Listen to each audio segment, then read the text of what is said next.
Good evening. Are we ready? No. Yeah. Okay. Well, we're gonna start. We're gonna get done with this as quickly as we can. So, welcome. Tonight is Monday, May 19th, 2025. This is a special study session of the Minnetonka City Council. We're here to talk about the genesis of this meeting was our previous meeting when we considered off-leash dogs and Purgatory Park and other things. And so we agreed at the suggestion of one or more council members that we would come together to review some alternatives. This is a study session, so there's a couple things that will and will not happen. We will discuss things tonight as a council. We will hear from the staff. In study sessions, there is no public comment, so if you were planning to comment to the council, that will not happen tonight. The second thing is no decisions will be made tonight. We will review these and we will indicate preferences and direction, but no decisions, because that can't be made in a study session. That has to happen in a regular council meeting. So just to set that tone and set expectations, I want to share that with you. And then with that, I will call this meeting to order. And we'll do, should we do roll call or should we just go around and do introductions? I think we do introductions, Mayor. That's been our standard practice. All right, I'll tell you what, we'll start on my right with Councilmember Coakley, Kizzy, and then we'll go around and then staff will introduce themselves. All right, good evening, Councilmember Coakley, Ward 4. Rebecca Shack, Ward 2. Patsy Foster Bolton, Ward 1. Brad Wiersum, Mayor. Paula O'Malley, Ward 3. Kimberly Wilburn, at large. Deb Calvert, at large. Scott Boardman, Police Chief. Mike Funk, City Manager. Eric Nilsson, City Attorney.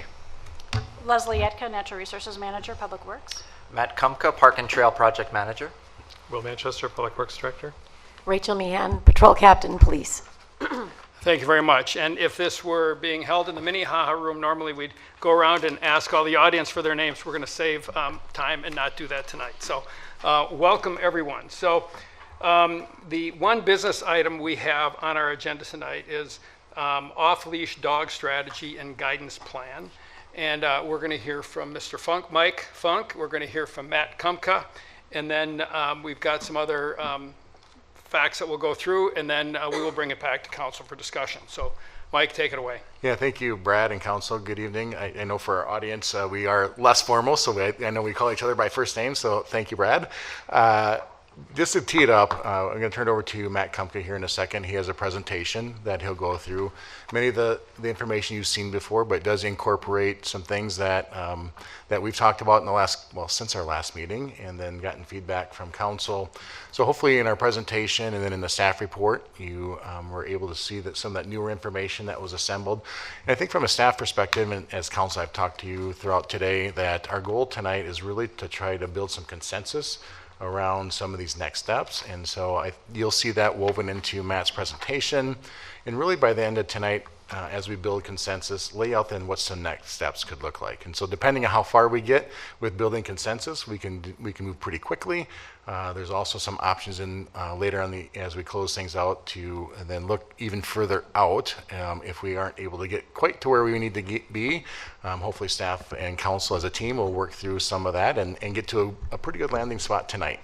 And then Mayor, I think one of the things that we had talked about that tonight, again, is a study session. We do not have anything built into the regular meeting. So there's nothing that we're anticipating coming by way of action for the council in tonight's 6 o'clock regular meeting. So whatever happens tonight will be direction for staff, and then hopefully we'll end today with some of the next steps and timelines regarding that. So with that, I'd like to just turn it over to Matt, and we'll jump right into tonight's presentation.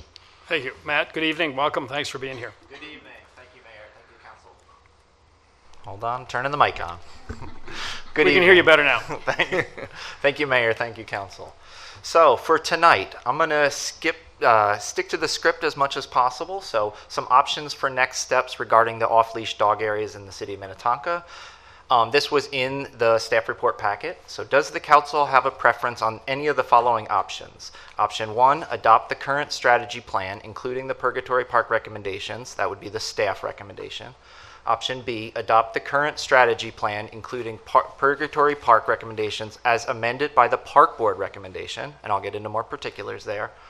Option C, adopt a strategy plan as determined by you, the council. Discussion tonight on preferred size and locations in Purgatory Park.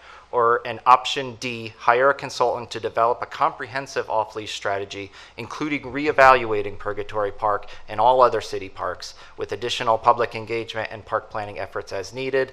This would be approximately an 18-month effort. Also, some next steps, potential next steps for ordinance enforcement. How should the city proceed with the next steps for the amended ordinance? Option A, law enforcement declare that they will temporarily not issue citations for a violation of section 1135.020 subdivision 1D. Recognizing the complexity of this issue, one option is to pause issuing citations for this particular ordinance. This temporary pause applies only to subdivision 1D. Citations will still be issued for other parts of the new ordinance, including but not limited to allowing a dog under your control to harass park visitors or employees, or to interfere with a visitor's property, or failure to clean up and dispose of dog feces in a sanitary manner.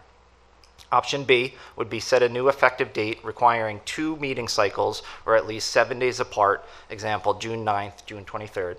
Or option C, enforce the ordinances in effect on May 19th, 2025 tonight, which prohibited off-leash dogs entirely within the city.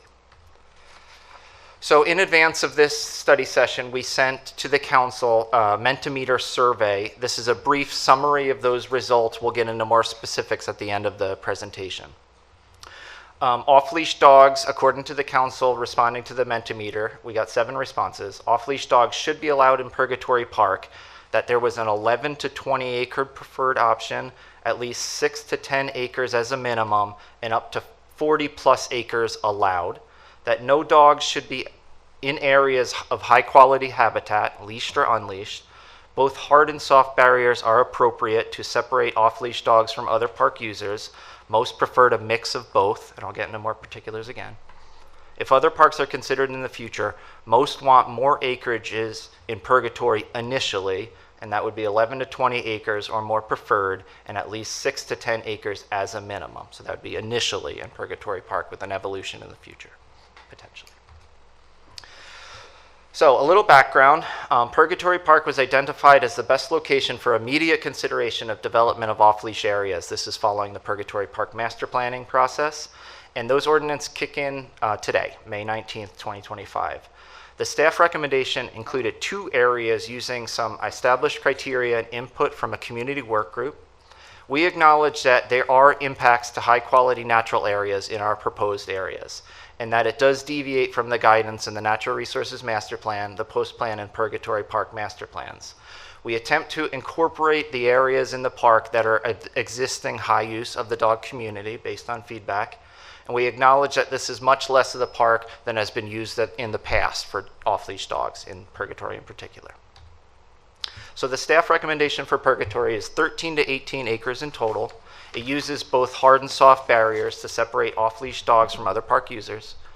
It is not generally adjacent to residential property. There is a trail or significant topography in between. We would, as rollout of this process, identify locations and appropriate signage and updated amenities for dog waste and trash, and that it's limited mostly to lower quality or degraded habitat, but it is, as I acknowledge, in some high quality areas. So according to the NRMP, and I'll get into more particulars later, the Area 1 and Area 2 in the staff recommendation contains approximately 3 acres of NRMP identified high quality area.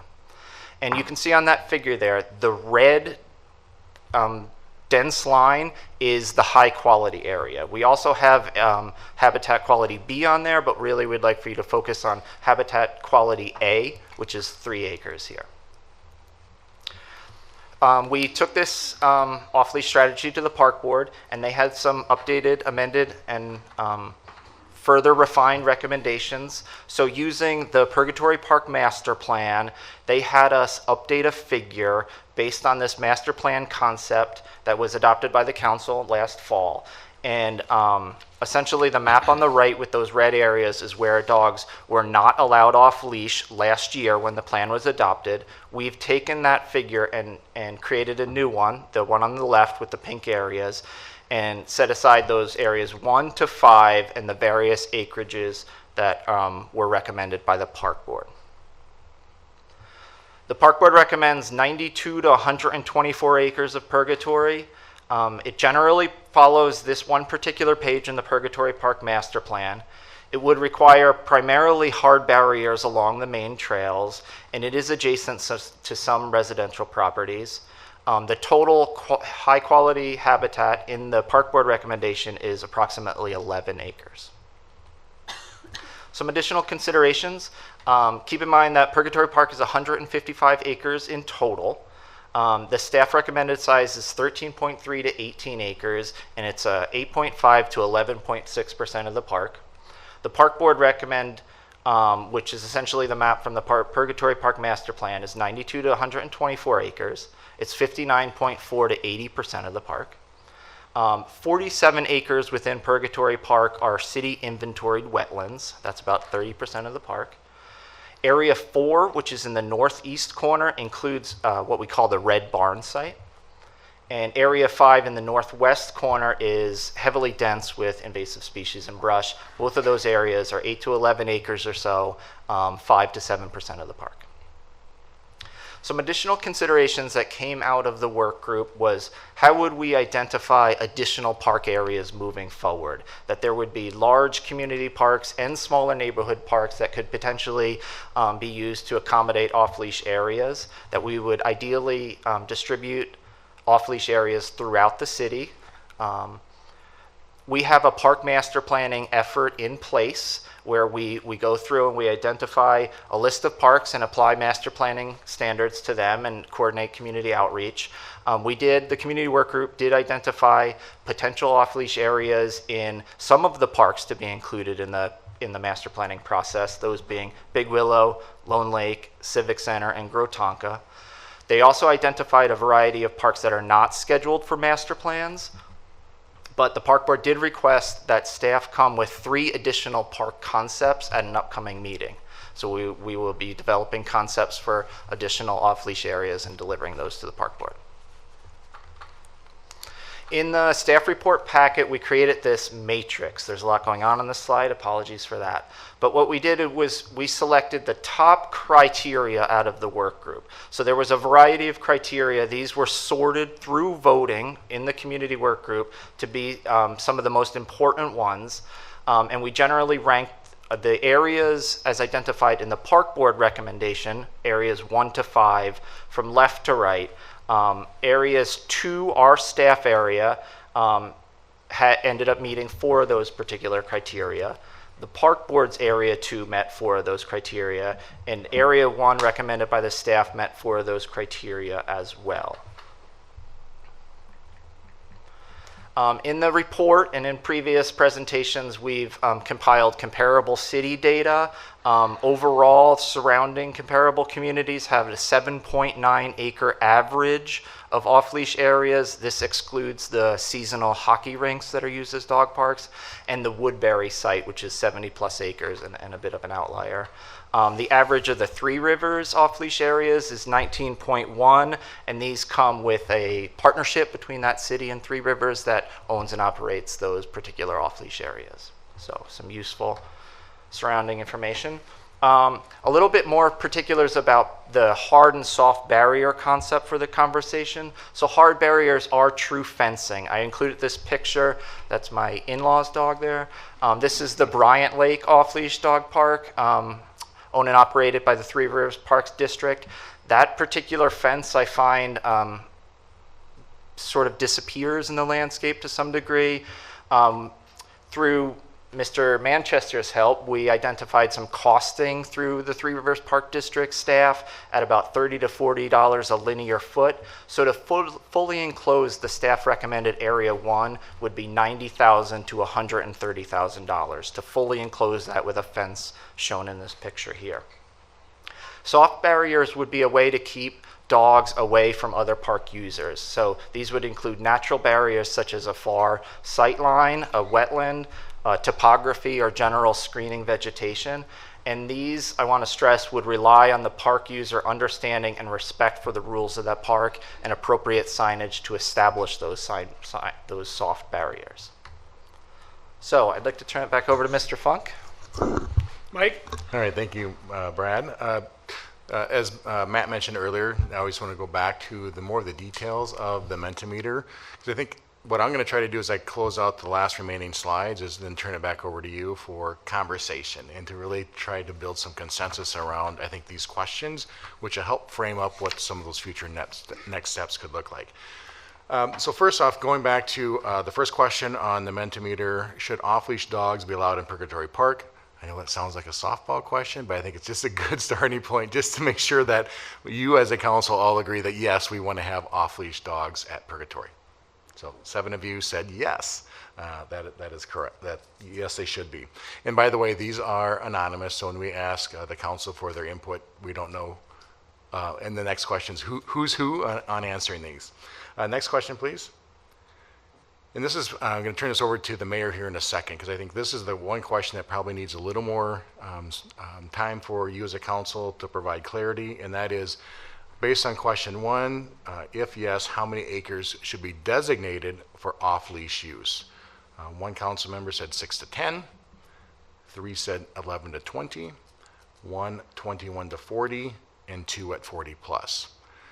And so for, I think in staff's opinion, for the city to get really honed in on Purgatory Park, you as a council should provide some clear direction, do some consensus discussion around what is that acreage at Purgatory. And so at this point, Mayor or Brad, before I go through the next part of the slides, or maybe I go through the next slides and we can come back to this one. Yep, let's do that. Right? If yes, dogs either leashed or unleashed should be allowed in high quality habitat areas. Well, 7 of you said no, you shouldn't do that. And so I think, again, that's very clear direction for these next steps as we look to hone in on acres. And I think, Brad, you had mentioned even at one of the last study sessions on this, it's really tonight's exercise is how many acres and where. And so this does help with that where part, is if we're saying, you as a council are saying from a matter of public policy, we do not want leashed or unleashed dogs in high quality habitat areas. That goes back to Matt's presentation on identifying those high priority areas, how many acres are there and where are they in the park. So then we can start to, again, filter down on some of those lower quality areas. Next slide, please.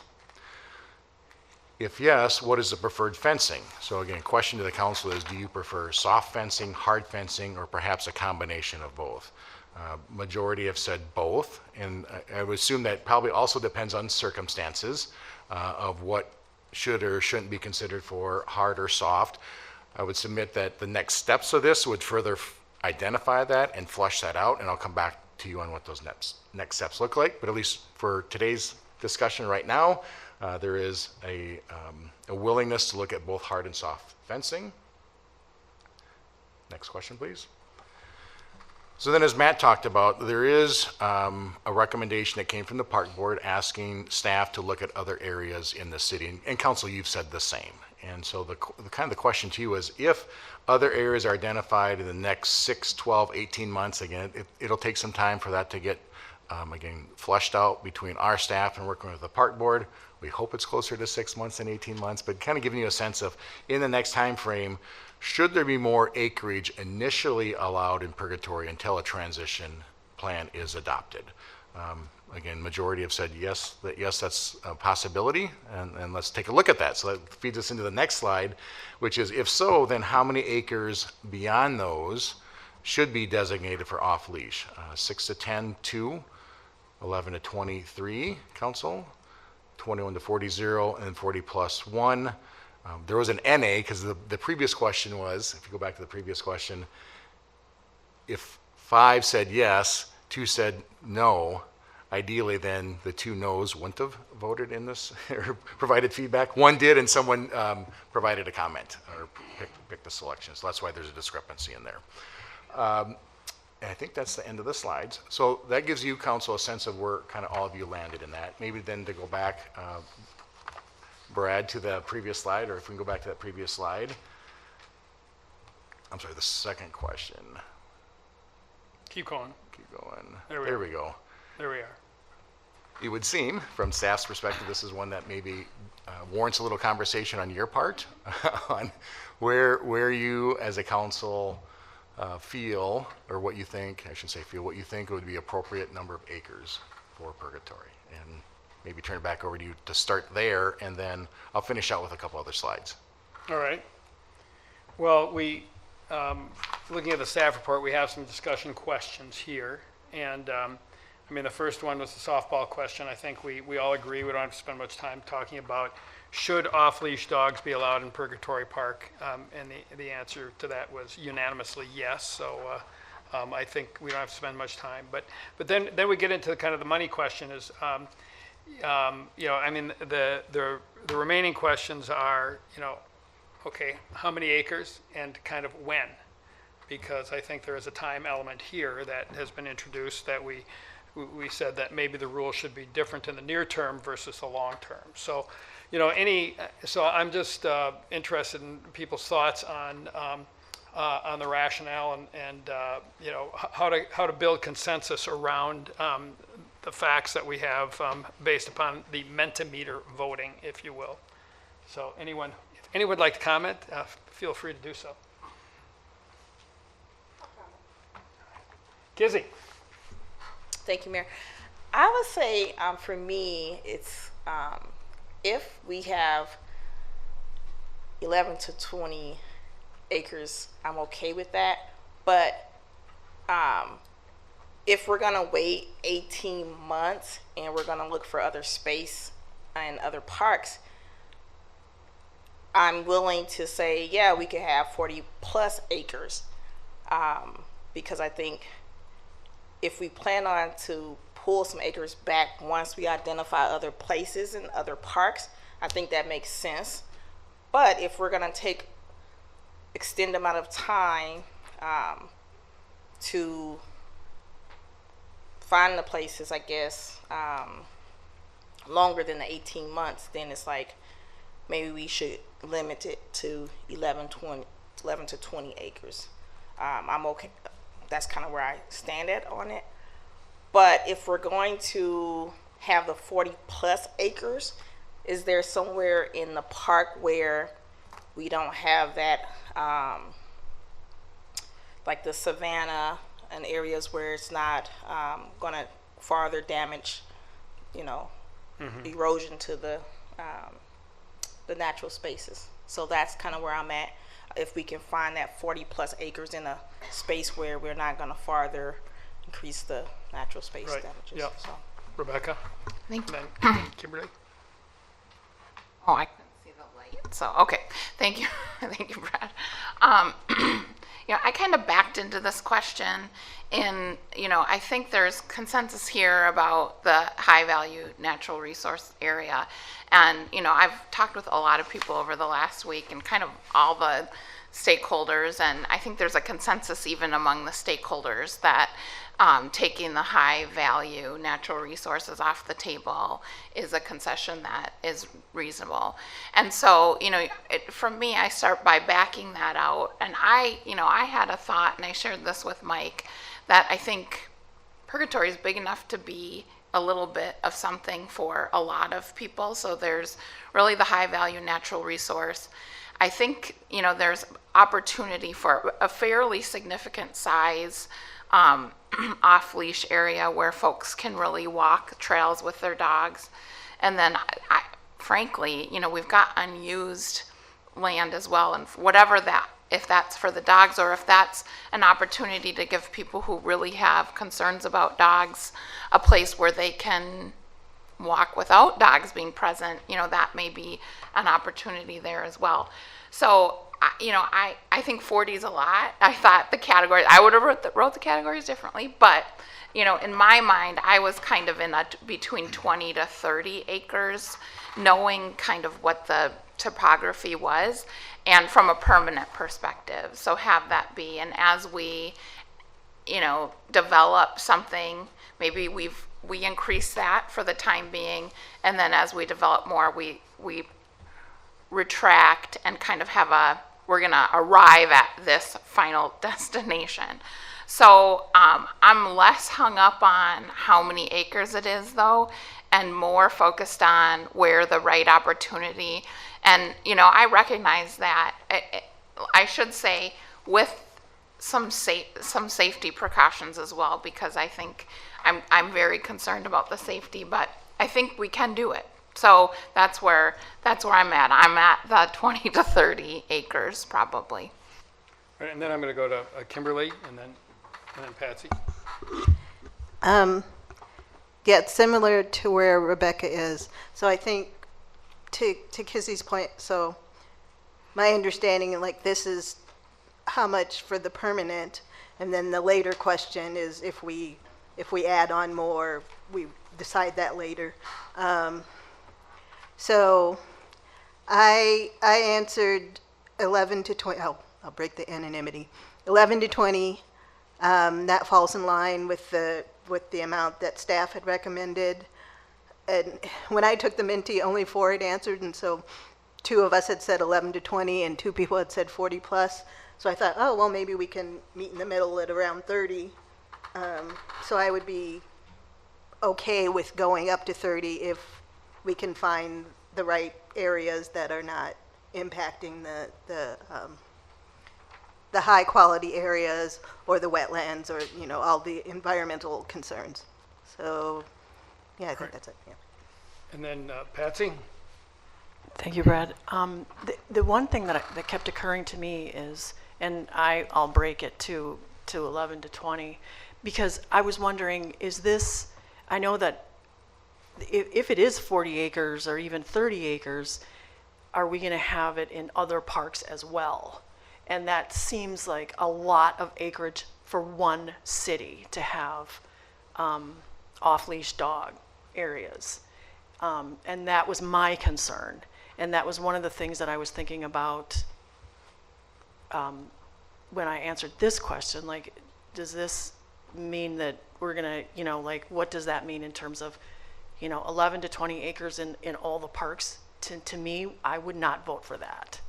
You know what I mean? So I could live with 11, you know, I guess 20 to 30 based on, you know, not high quality areas and safety. But also, I think I don't want to have that in all the parks, and we need to figure that And out. I think the scope of the question here is we're really talking about Purgatory Park. There are other things that will happen down the line, but let's not try and solve all the problems tonight, or we're not going to get anywhere. I think we should focus on Purgatory Park. Those other parks will influence Okay, things. then if that's the case, then I would stick with 11 to 20. Very good. And then Paula. Yeah, thank you. Brad, I guess I have a couple of questions, and then following up on Patsy's. I understand your question on this, because if we're talking about making Purgatory and then, you know, larger and then taking away acreage as we add it elsewhere, then it does kind of beg the question, how many acres are we willing to have in Minnetonka as a whole? And in my mind, we should be doing that at the very least in any park based on comparables with other cities. Otherwise, we become and have become a regional park destination.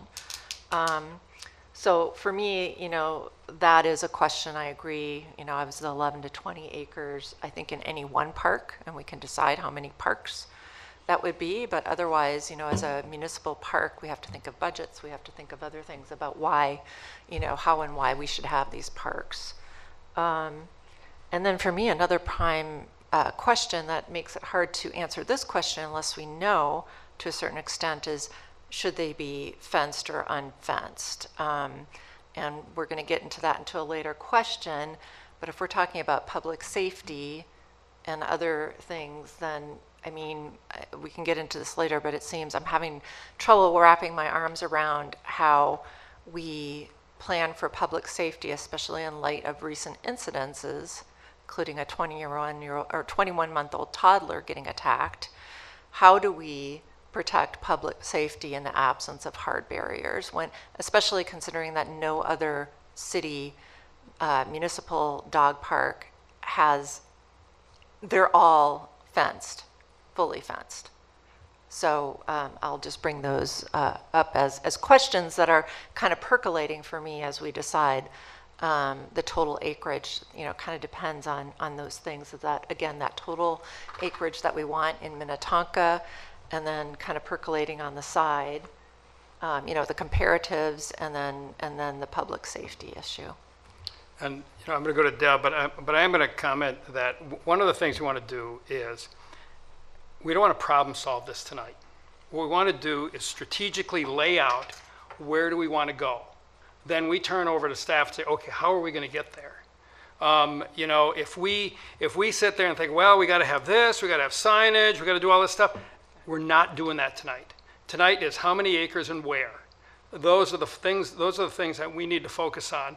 And then when we have a direction, then we turn to staff and say, okay, we need a plan. And we're not voting on a plan tonight, we're providing direction to staff. So, excuse me, Deb. Thanks, Brad. So as we move forward in this, it is a culture shift. It's going to be a difficult adjustment for a lot of people. And, I think about human nature and human behavior and compliance and enforcement. For me, there are many people that have had sort of free reign in most of the 155 acres, and to limit it to 20 will probably feel pretty painful and not enough. I'm one of those people. I think we should try to find as many places as we can for those people, because there would still be 75 acres if we cut it in half for people to protect our high value areas and so forth. The other thing I was thinking, I walked the park yet again yesterday, and I was on a lot of bootleg trails, and to create more area for off-leash dogs, there's a lot of low quality, highly invasive infested areas of the park that actually would benefit in some ways by getting rid of the buckthorn and creating more spaces for the dogs. My only caveat is that one of the criteria that staff had come up with was to direct dogs closer to the interior of the park, where really so many of the high value areas are. And so that is kind of a conundrum. And it also gets to the fencing question to make sure that dogs aren't going into neighborhoods they normally wouldn't go into, or if they're in the Red Barn area, not running into Excelsior. But there's a lot of room, I think, a lot more room than we think, to create more off-leash dog areas. And the other only caveat is people are used to just letting their dogs go and staying on the unmaintained trails. And those areas of the park are not contiguous. And so, but I do think that I'm sort of a higher than 20 person. I was kind of a cut the baby in half kind of person.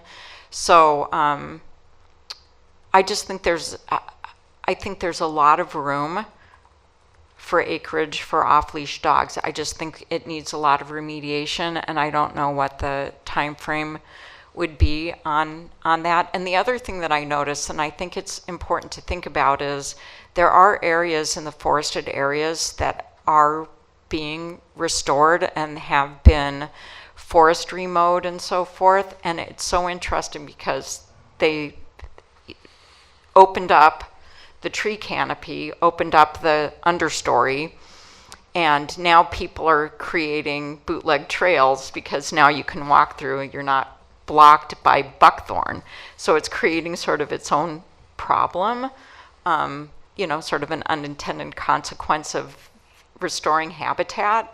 But I do think that we can, I'm sort of leaning towards more acreage there, because I think there's a lot of room to do it. It would just, I think, need a lot of public input, because it will be more on the periphery of the park.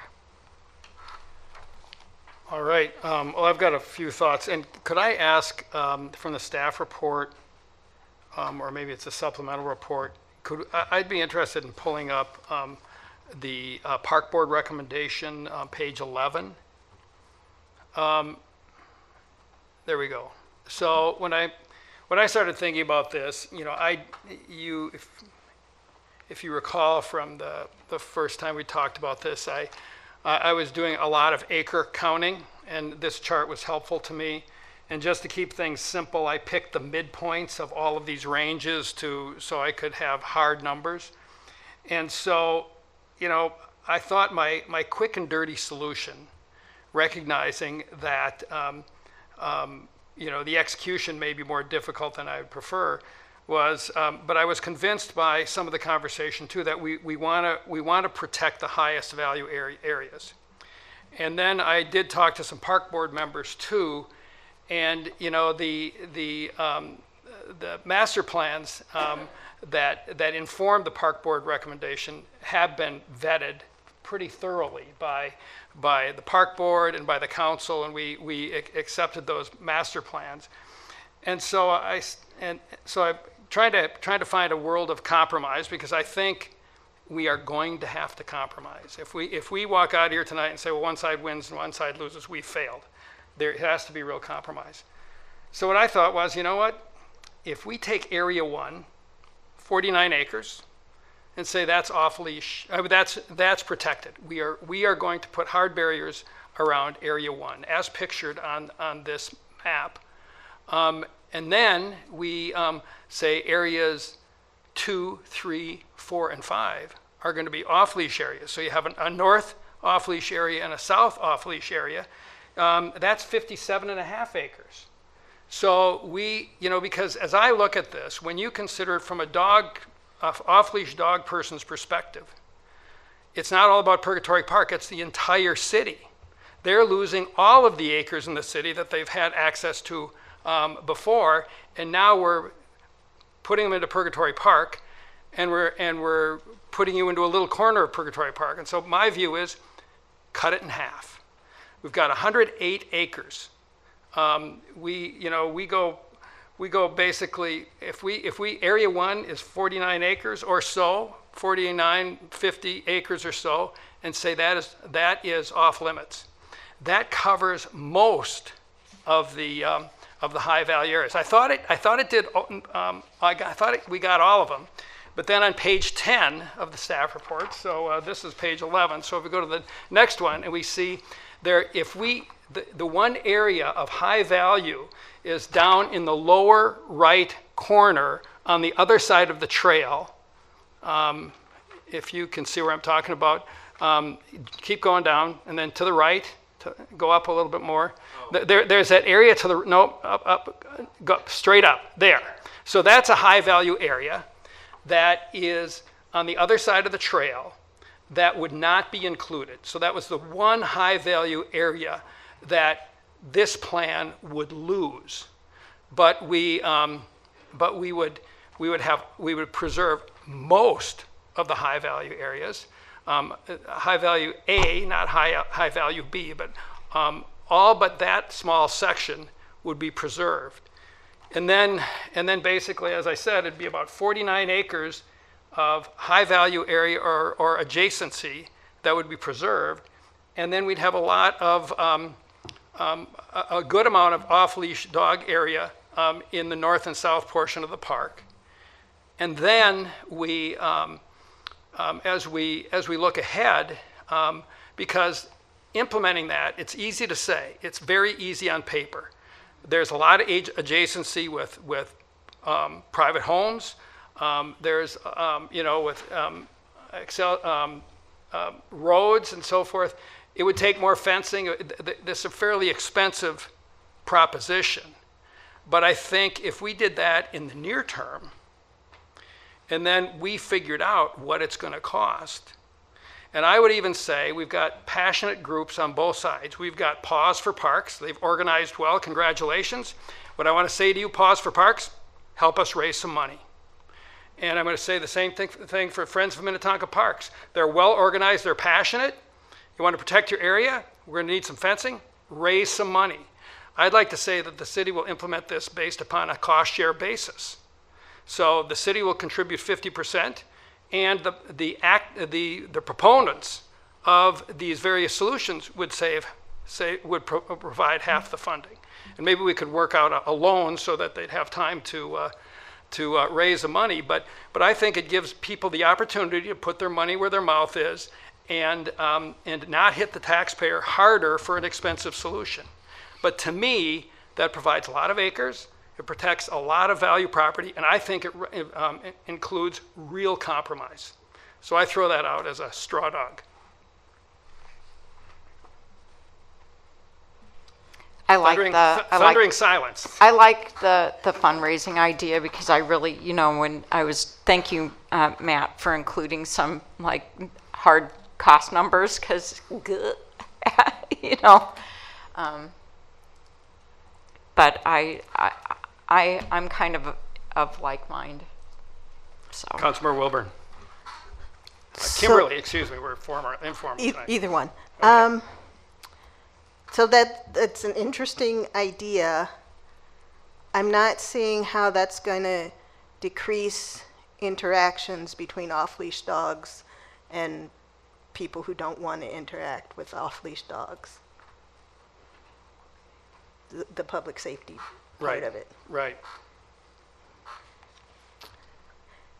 And I don't have an answer for that question. That's a legitimate question. And I will say, there are other parts of the Purgatory Park master plan that weren't part of the scoring system, like protecting the wetlands and some other things. So, I guess I appreciate the trying to do half of the acreage. I'm not sure, and that certainly is a simpler way, an easier way to divide things up.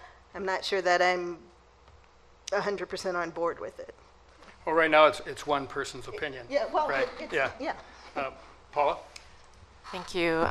Reacting to it, I think, it has merit in terms of the idea, and I like the segmentation of users, like having areas, kind of the north and southernmost parts of the park, kind of being segmented. So you have off-leash dog people going one way, you have everybody else going another way towards the central area. I would like to see those high-value areas excluded from the dog areas regardless. So I think we can, that's something that could be massaged. My issue, again, to follow up on Kimberly's point, is without hard barriers, I mean, I put this in a follow-up to the staff report, that the voice control definition, Juneau, Alaska has their ordinance that says competent voice control means your dog must be within your sight and under verbal control at all times, regardless of distractions, wildlife, other dogs' food, or other park visitors. If not, basically, if the dog will not consistently come back to you immediately upon command, your dog must be leashed. And so I guess if we accept, if we were to accept this definition, and this is a question to staff, I guess, and my colleagues, do we agree with this definition? And if so, do we believe that a significant number of off-leash dogs in Purgatory are or are not under complete, voice control? Do we have an approximate percentage based on, recent incidents? And so, depending on that, do we think that, anything besides hard barriers, will be most likely, would likely or not likely to be effective for, a significant portion of dogs? And so for me, kind of looking at a plan like this, or any plan that contemplates having an off-leash dog area in a multi-user park, it's really hard for me to get around that public safety piece, because what we had happen the other week was lucky. The dog was found after a half hour, and to my knowledge, no rabies are present. So this toddler doesn't have to. I haven't heard an update on that, but I'm assuming the news is good news. The next time, we may not be so lucky. and something tragic could happen. And if we know the comparables, we know what other cities are doing. We even know that national parks and state parks don't allow off-leash dogs for environmental reasons as well as safety reasons. If we know all that and we allow and say, okay, multi-user community park, not a special designation park, a community park, and we allow off-leash dog areas that are not fenced, in opposition to every other municipal park in the metro region, then if something does happen, it's on us. So I just, really want to make that clear for me as a mom, for the moms and non-moms, here and in the audience, that's sobering, to know that kind of tragedy could hit. And that, for me, it would be on this council. So I'll have to say that. Rebecca. Thank you. In an effort to try to move the conversation forward in a productive way, I'm going to just put out a couple ideas. I mean, I think we're getting some traction here. I think I'm willing to, I've got a high tolerance for concession on my position if it means we can start enforcing the ordinance in other parts of the city sooner. I think that helps us mitigate future problems. So, I would like to see, ideally, in the next few weeks, a scenario where we are perhaps starting to roll out an enforcement plan, even if that means temporarily, dogs are off leash in all of Purgatory Park while we work through this to try to narrow that down. As far as what we do within the park, I think we need, to Paula's point, we need it to be very clear that people are entering the park, whether it's the whole park or certain areas, and they are entering an off-leash area. We have, I think, in my opinion, a legal obligation to do that, to put people on notice that this is what is happening in this park. I also think that if we can, if we can kind of designate some areas, and I think part of Brad's suggestion does this, maybe imperfectly, but where we've all agreed we've got the high value areas protected. Okay, check. Now we need to identify, help people identify where can I safely walk with a leash dog and where can I safely walk and maybe not encounter dogs. And if we can identify those areas and then allow dogs in the other areas and figure out how to do that safely, I think that moves us towards another end. I'm not, and I'll say it, just a brief comment, which is I'm not super concerned about additional areas within the city, except that I think we need to have, especially if we're taking the prairie off the table, somewhere elsewhere, probably a fenced-in, urban-style dog park where people can have dogs chase balls, because that won't be here. And so, that's probably somewhere else in the city. I think we have to think about where we're going to offer that and try to accelerate that. As far as 3-4 other places, I'm less worried about. But I would like to see us land on even an outline of a plan that allows us to move enforcement forward faster than 18 months. If we want to get it perfect and we want a citywide strategy, what we're looking at is the problem we were faced 2 weeks ago, which is then we're just suspending enforcement indefinitely or doing a new ordinance, and we're kind of right where we're at, 6 months ago. So hopefully that helps us kind of hone in on where the exact areas are. I think we maybe can agree that Area 2 seems to be on the table. Area 4 and Area 5 seem to be on the table. The real question is Area 3, right? Is that the question? Kimberly? So kind of combining what everyone had said. So I was in favor of Area 4 and Area 5 and having fencing so that, like, you drive into Purgatory Park, you get out of your car, off-leash people go to a fence, through a gate, into the off-leash area. Everyone else goes a different direction, so that it's clear.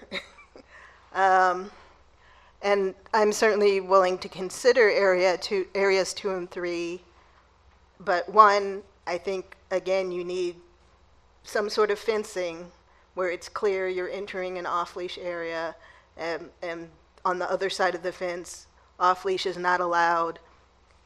And again, I guess we could get staff's input on, would that increase the traffic on Stadola Road more than what it is now, and cause a problem with that?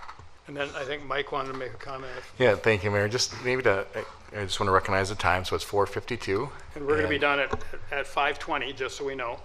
And I just want to maybe add to what's been said. So thank you, Council. It's been really helpful. I think one of the things that I want to maybe pull your attention back to number of acres, and why that's important, I think, to identify today is you're talking about already trying to identify Area 4 versus Area 5. I would suggest that what would be helpful is understanding how many acres, and because going back to that, at least the notes I have, a couple of you said 11 to 20, a couple others have said 20 to 30, and some have said higher. That is important because that needs to be determined first before we can even begin to talk about Area 4, Area 3 versus Area 1. And so if we can I would suggest coalescing around again the acreages, because really I think the next step would be as you determine acreages, then the idea then would be, I think you had mentioned earlier, Brad, turn it back over to staff, because then we'll have some good direction. Because if you today say, I'm just going to pick a number, if you say, you know what, we could live with 20 to 30, then what staff will do in the next 30 to 60 days is bring back to you a plan of what that 20 to 30 could be, based on the criteria that Matt presented earlier. In that slide that Matt presented earlier, the best areas are areas 1 and 2. So if you said 20 to 30 acres, we would look at areas 1 and 2. And Matt, could you go to that slide quick? Or whoever's got the mouse. So we could look, I'm sorry, area 1 and 2. So we could look at areas 1 and 2. And if we need more acreages, then we'd turn our attention to area 5, because that becomes the next area. So we would lay out a plan for you based on acreages you would say. We know that you've said stay out of the high priority areas. You've indicated that you're comfortable with soft and hard fencing. So then we would come back to you with planned acreages, what a game plan would look like in terms of fencing, what it would look like in terms of where that would be located. We would talk about enforcement of those areas, proximity to the parking lot areas. So that's all helpful. I think as staff works with you on trying to executionalize how many acres you want, or how many acres you think would be important. So I think and I'll go to Deb next, but so kind of paraphrase what you just said, it's not about where, it's about the number of acres, and then you come back to us with a plan that delivers against the number of acres that we're recommending. Is that a fair paraphrase? Well, that's a suggestion, again, trying to help you get there, because I also sense that you're wanting to get there sooner than later. And so I think that's one way of helping you get there sooner than later is if you gave us good direction on number of acres, a general sense of some areas you're looking at, some of the other criteria I think has been identified. And we could come back to you with a more robust plan that you can see in terms of signage and where signage will go and the communication strategy and fencing, and just depending on those areas will determine whether it's more hard fencing than soft, or maybe it is all hard fencing, but at least we can bring you back some ideas on that. And then you can further vet that out. That could happen in the next, in talking to staff, we think 60 days most, where we could bring something back to you.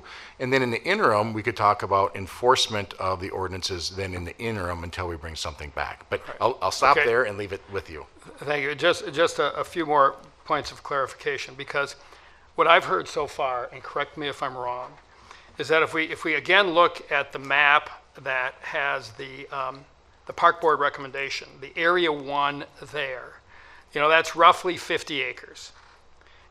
And I think I'm hearing everybody say that we take that out of the equation, okay? Take that out of the equation.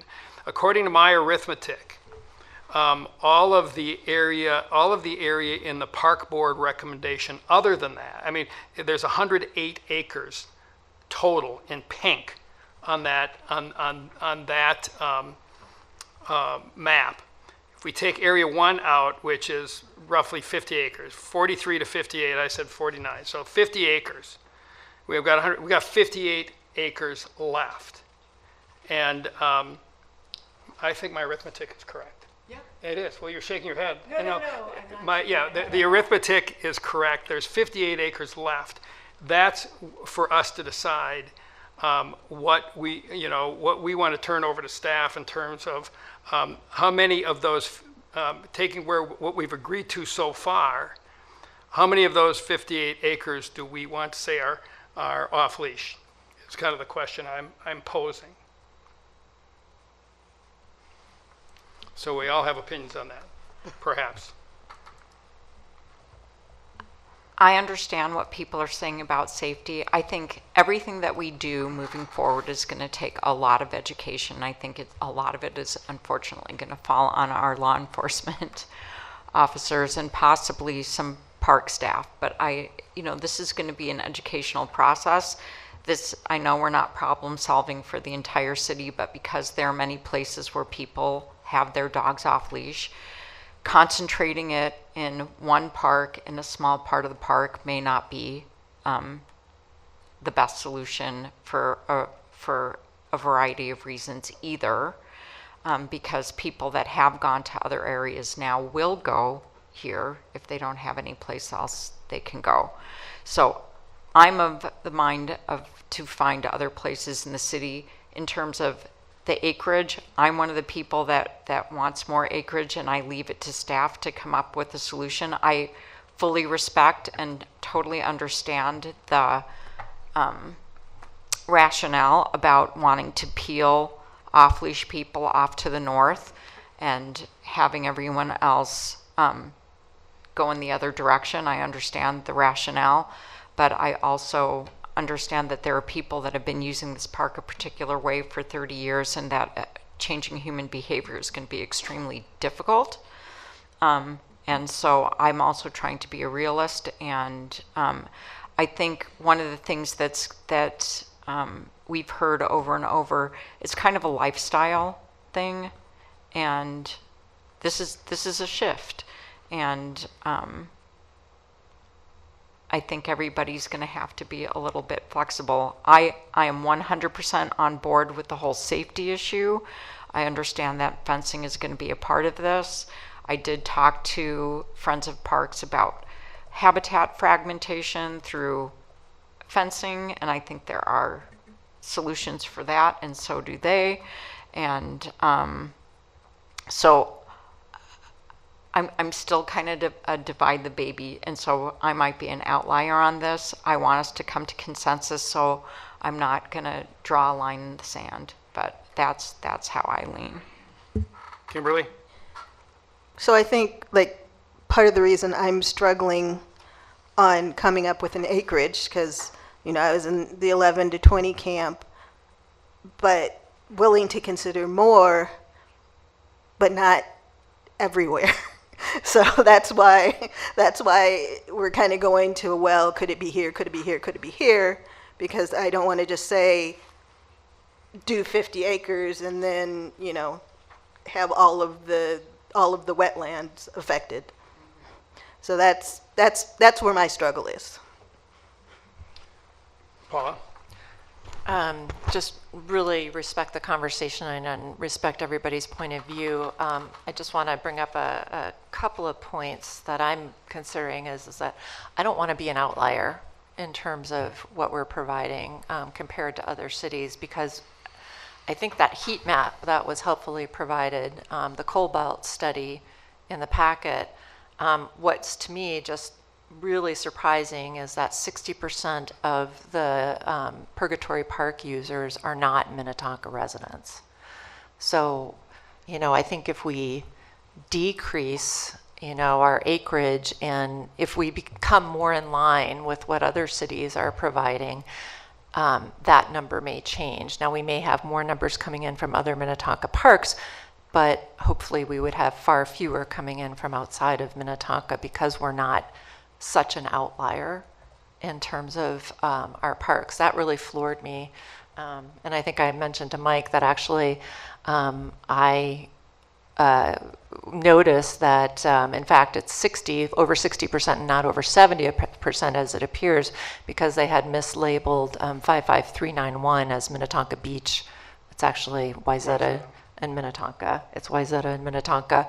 So about half of those people are actually probably Minnetonka residents. So that kind of, instead of 70% as the study kind of illustrates, I don't have the page in front of me, it's over 60% of Purgatory Park users are coming from outside of Minnetonka.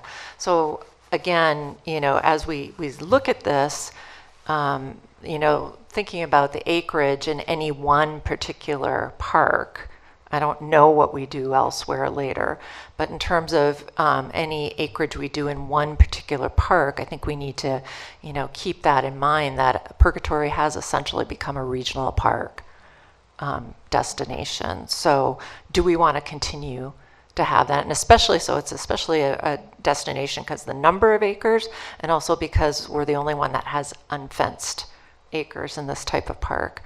And I do like the idea again of having, we talked about the staff plan, but what I really liked about Brad's plan is that, this segmenting of users of an area 4 and 5, or even area 2, if we were to provide parking inside the park boundaries off Stillwell Road, that could work to provide another area there, 3.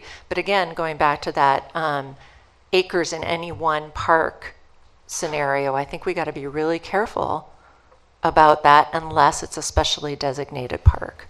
And again, going back to the public safety, that also comes into play here. So, that said, the number of acres in any one area of any one park, I think we should be really careful about becoming an outlier. Kizzy. Thank you, Mayor. I just wanted to make a comment. This weekend, I know we had the incident on, I think Sunday was, but then there was another incident that my daughter told me about. She was walking her daughter on Saturday. She was walking her dog. She has a very small Chihuahua, and she had her 2-month-old baby in a stroller. And she said, and she was with a couple kids, and she was with a friend. And she said a dog ran up to her and basically was trying to attack her Chihuahua.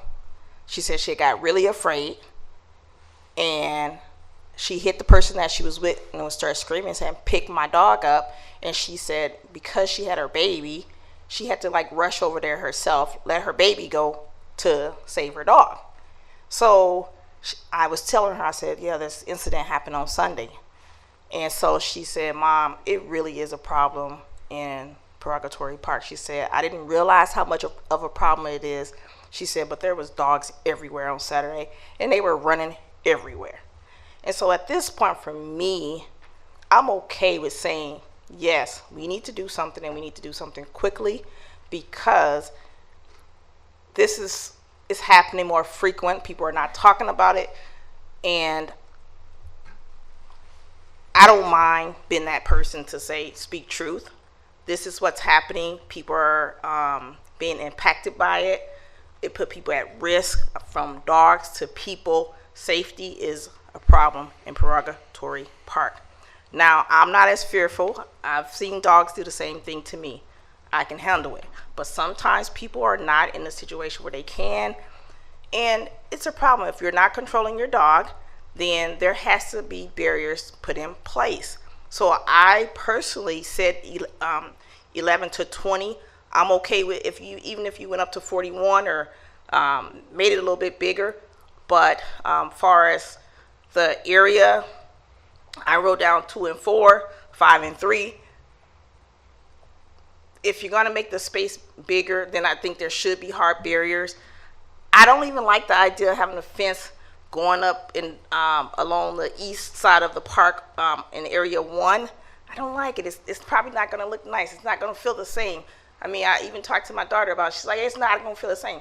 But at this point, it's not about what it looks like. it's about the safety part of it. Like, we can't worry about the looks if we have a safety issue. It's people over looks. So that's kind of my thought process. That's it. All right, and Rebecca, and I'm going to process check. We're going to be done at 5:20, so we got 12 minutes. Okay. So let's each get our licks in and try and bring this to some conclusion. And I would say let's put that Mentimeter acres thing up again so we have that as our reference. Rebecca, excuse me. Thanks, Brad.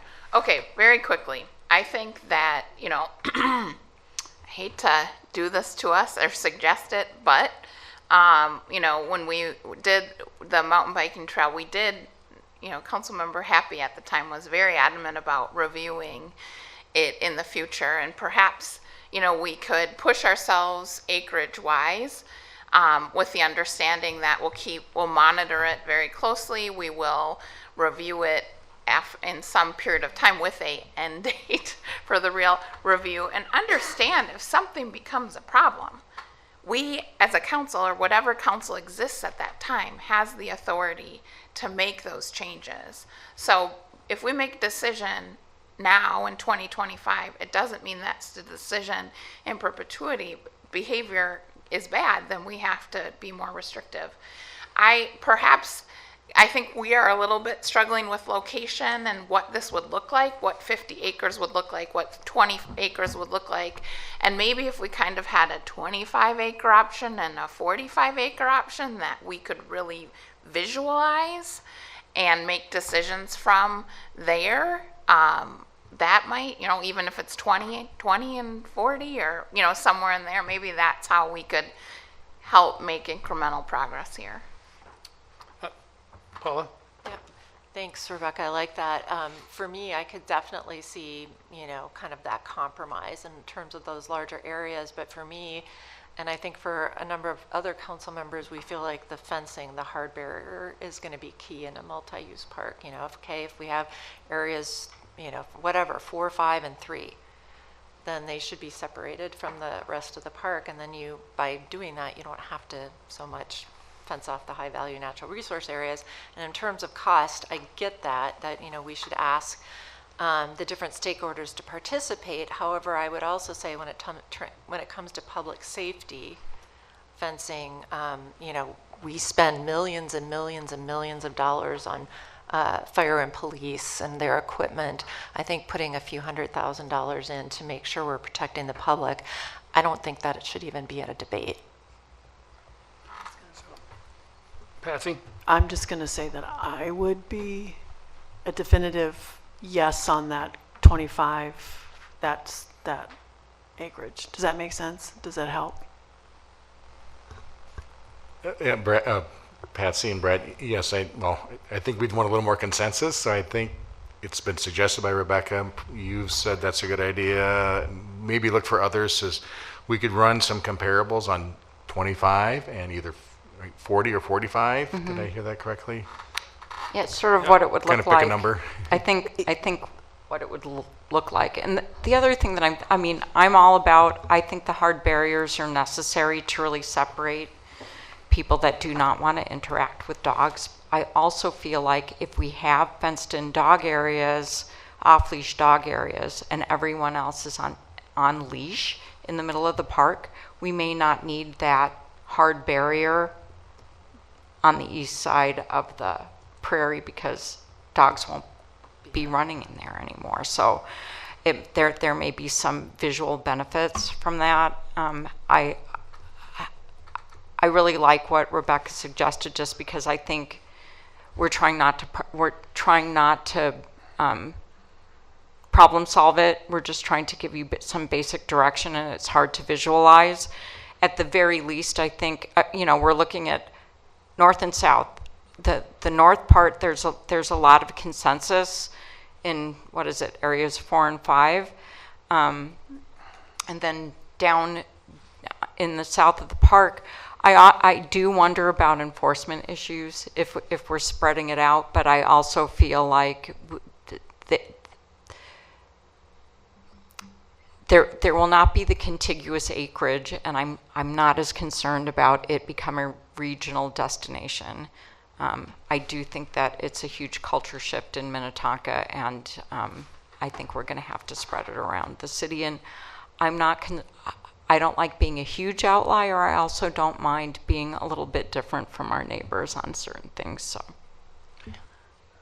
any other comments? I've got a few thoughts. As I look at this, you know, the 11 to 20 looks like, well, it's got the most votes. But to me, if I look at that in terms of acres, you know, the 21 to 40 to me looks like kind of the best compromise on this chart.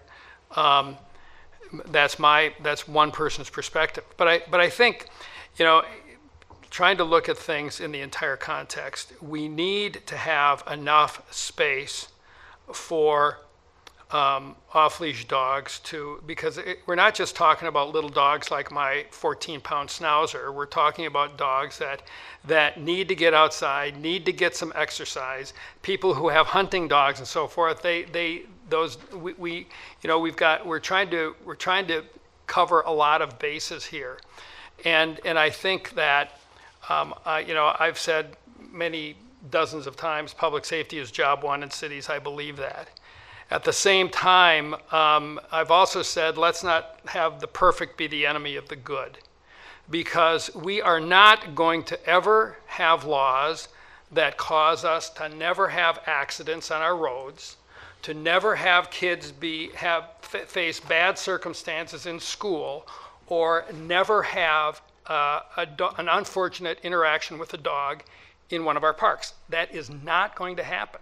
So let's not establish unrealistic expectations. You know, we have laws not because 100% of people disobey them. It's the 2% or the 5% that spoils the barrel for everyone. And so we would not need laws if we didn't have the 2% of the people who are going to ignore them and create problems. But the fact of the matter is, human nature is, there's a certain percentage of dogs and a certain percentage of people that require us to have laws and law enforcement. And so I think we're not going to find a perfect solution here, but let's find a solution that's workable, that shows some consideration to both sides of the issue, people who are passionate about off-leash dogs, but people who are also concerned about using Purgatory Park or our parks, and let's have a compromise. I mean, part of the responsibility, if you're deathly afraid of dogs, well then, with all due respect, maybe you should be careful about going to places where you know there's dogs going to be. I don't want to say, well, you shouldn't go to Purgatory Park, but there might be other better parks for you to go to. That's part of your judgment. We can't solve the problem perfectly for everyone. Similarly, we are a city. One of the data points that I would like is that when we compared ourselves with other cities, one of the data points that would be helpful to me is how many square miles are each of those cities. We're a 28 square mile city. I'd kind of like to have some context on the acreage versus the size of the city, because I think it's relevant. If we're a large city, area-wise, well then it may look like our parks are more regional parks than they would be if we were Excelsior, which is 1 square mile. Their parks are not going to be as big as ours. We probably have some parks, so we have more parkland than Excelsior has city. So, you know, I think context again is relevant, but I think staff is looking for a number of acres, and I think let's get there. But let's understand that we're not going to solve this problem perfectly. I talked to a mayor of Minnetonka who was a mayor 30 years ago. You guys can figure out who that is. And he said, you know, nothing's changed. We've been talking about this thing since I was mayor 30 years ago. Have we solved it? No. And guess what? I'm not going to be mayor next year.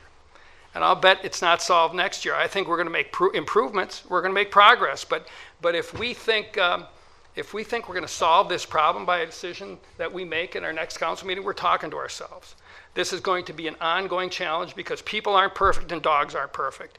And so but we want to provide a context and an opportunity that fairly treats people on both sides of this issue and demonstrates that we're working hard to get this answer correct. So, you know, I think we owe staff not locations, but how many acres do we think we should target I think it should be 40 or so.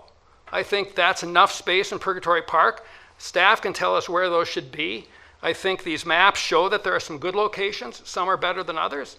But, that's one person's vote. And I turn it over to council members. Share your thoughts on what we should do in terms of the number of acres that we have in Purgatory Park. Kimberly? Mike wants to. Okay, excuse me. Go ahead. Oh, thank you, Brad. Maybe to help summarize, if I summarize this, maybe hits on a little bit everyone's talking about. And that is, again, staff was looking for acres, so we appreciate this conversation. It's been a really good conversation. It's a tough issue, as we are all acknowledge. But maybe think of it in this way, that we'll run two different scenarios, one at 25 acres. I know others will want more, but I think this is how this comes into play. So we could look at one scenario at 25 acres, putting it into perspective, that could be maybe where you ultimately land if other areas are found. That is a decision you don't have to make today, but knowing that perhaps 25 acres is at least the base minimum. We can run another scenario at 45 acres, and whoever got the mouse, go a couple slides, please.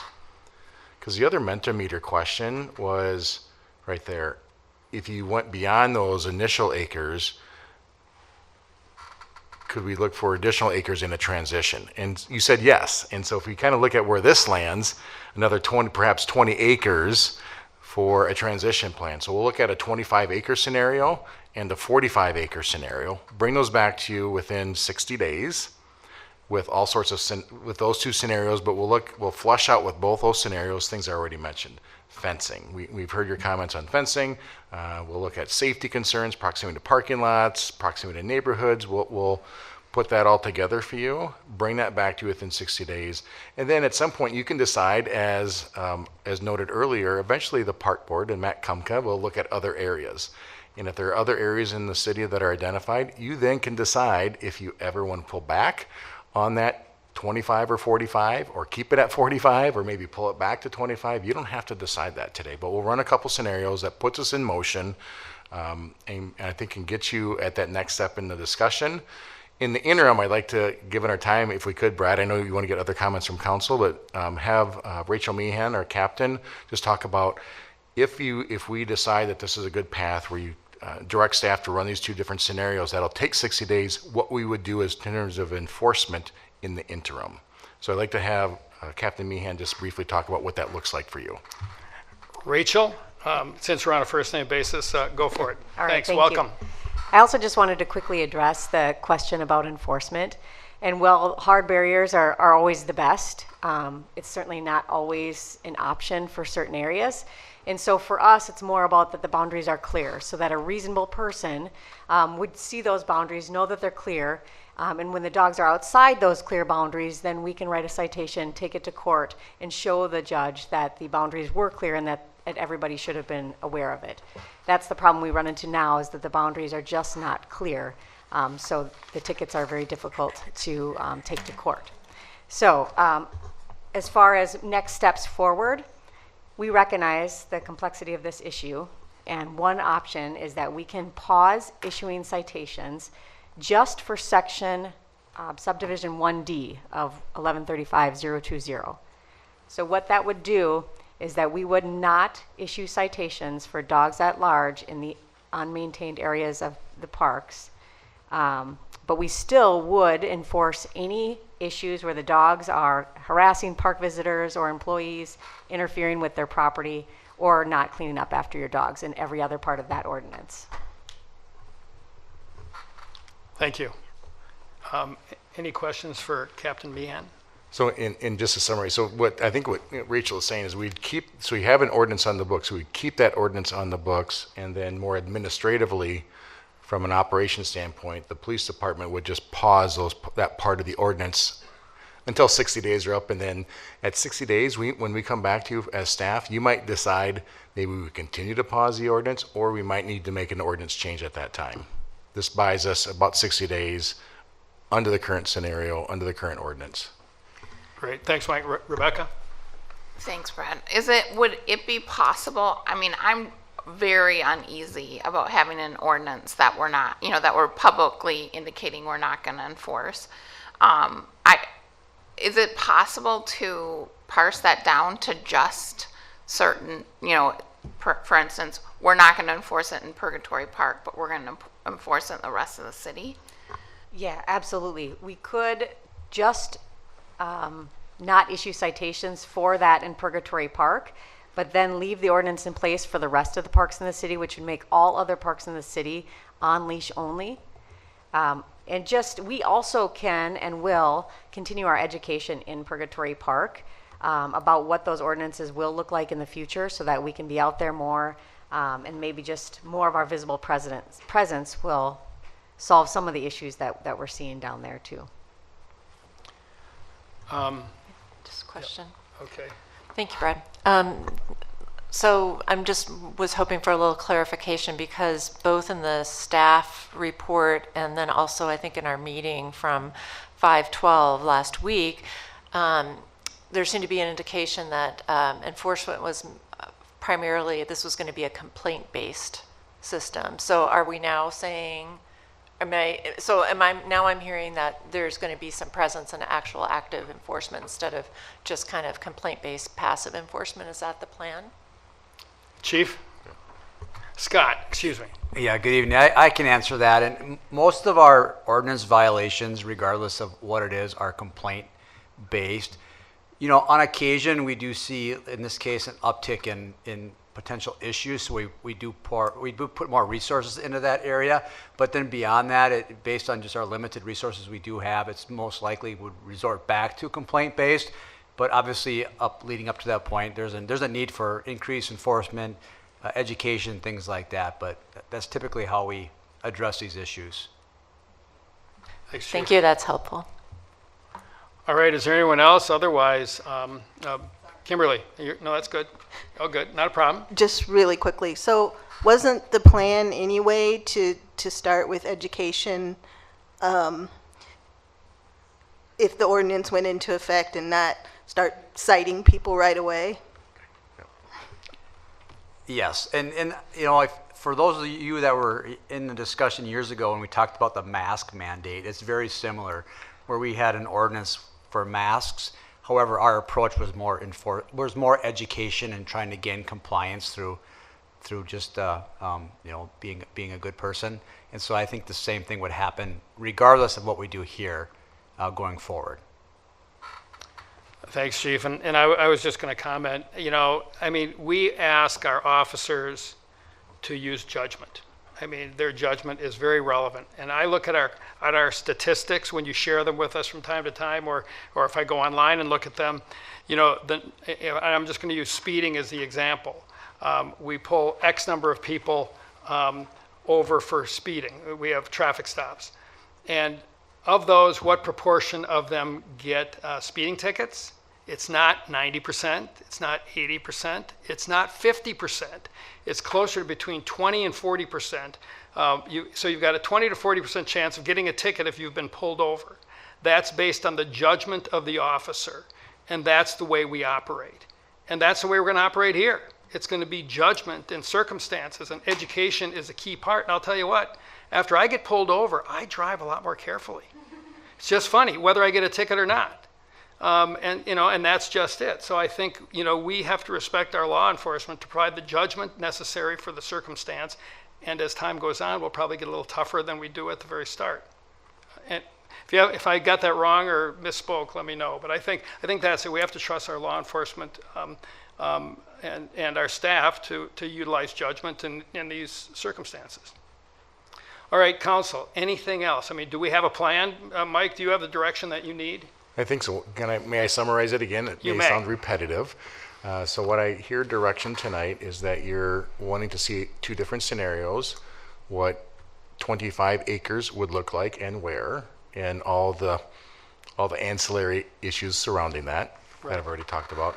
Same thing with 45 acres. We will bring that back to you within 60 days and start to lay out a more solid plan of what that looks like. And so you have an opportunity to look at what staff brings forward and further decide on what that fencing looks like. Again, we understand as staff how hard that is, because you need to look at the area in the park, where that specific acreage will be, what are the outlying areas around it, can you use natural barriers, yes or no. And so we understand how hard that is, and I think even as staff pulls that information together, hopefully it become clearer for all of us on what the right plan is.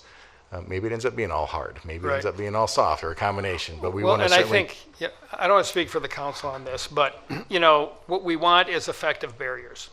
And, you know, if we could do it, if we could have effective barriers with all soft barriers, I think we would all support that. It looks nicer, it's probably less expensive, maybe not. But chances are we're going to need hard barriers, but we're going to defer to the experts to tell us where we need hard barriers rather than try and decide it here. So that's the general premise. The one thing I want to circle back on is, and then understanding that in the interim, before staff brings this back to you, again, I think we can get this confidently back to you within 60 days. In the interim, we'll continue. We have the new ordinance that takes effect today. We will start our educational campaign, and then our staff will work on how that is best enforced until further decisions are made when staff brings us back to you. The other thing I just want to get clarity on, if I could, Mayor and Council, is Area 1. So Area 1, as noted by staff, was an area for consideration. It does consist of a high priority area. So staff wants to understand from you if Area 1 is completely off the table, or if you're okay considering Area 1, knowing that certainly high priority areas would not be included in that. So a little clarity around Area 1. Because there are parts of Area 1 that could be considered for an off-leash area. Right. I mean, when I spoke to the park board map, I was kind of talking about the whole middle area because that was just simple. I don't know if anyone else has other opinions, because clearly not all of Area 1 as on page 11 of the, yeah, right there, the Area 1, there are parts of it that are not high value. So, but I was saying that whole area just for simplicity, but I don't have a strong opinion beyond that. Yeah, just looking for clarity, because that northern part, there is areas in that northern part. If we can properly, staff can identify ways to separate that, and that's what we're looking for. Yeah. Thank you. I think the high value, I think most of us seem to really value kind of taking the high value natural resource areas off the table, especially the super rare ones like the, Savannah Prairie. I think the northern one in Area 4 is trees, if I'm recalling right. But the question is Area 1. I mean, this area that's not in the high value is, I think, the question. No, I think the question was whether, we are interested in having high value natural resource areas and talking about areas 4 and 5. No? Well, even if it's then just one, I think all of us have pretty much then stated that we're interested in excluding the high value natural resource area. No, that's where I stand. I'll just Rebecca? clarify, because I do think you're talking about kind of the north where the dogs come into the park right now, that area of Area 1, and I think I'd be willing, I mean, I'm really concerned about the prairie for me. If we're protecting that, then if it bleeds into that north part. So, Yeah. so Area 1 is this entire pink area. And so the question that I want clarity on is within Area 1, which goes all the way up into here. You see that in my mouse, right? Yeah. Okay, thank you. That high priority area is this dark red line that we've identified. The question is, what about this area? This is Area 1, but is outside of the high priority area. So the question is, do you want all of Area 1 off the table, or are you okay with consideration for perhaps I think I'm going to throw out something. I think that the council, looking at the maps, has the amount of information that's available on these maps.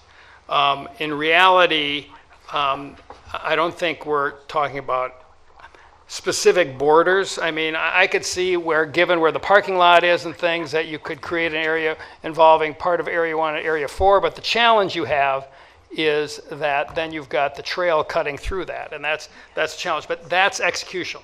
You come to us with recommendations, avoiding the high value areas and recognizing sensitivity toward the prairie, and then make some recommendations. We're not going to hold you to every square foot or square inch. We don't want to be executional. We want directional, so that we can protect the high value areas while also making an adequate number of acres available for off-leash dog use.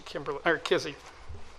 I was gonna say that I think the northern part of Area 1, only thing I started thinking about instantly was how are you gonna protect that area? Are you gonna put a fence there? So then that's kind of To my be thought determined. process. I would, but then I would say no. Okay. I think we're pretty good, Yeah. unless All there's right, other we have an feedback. And then answer?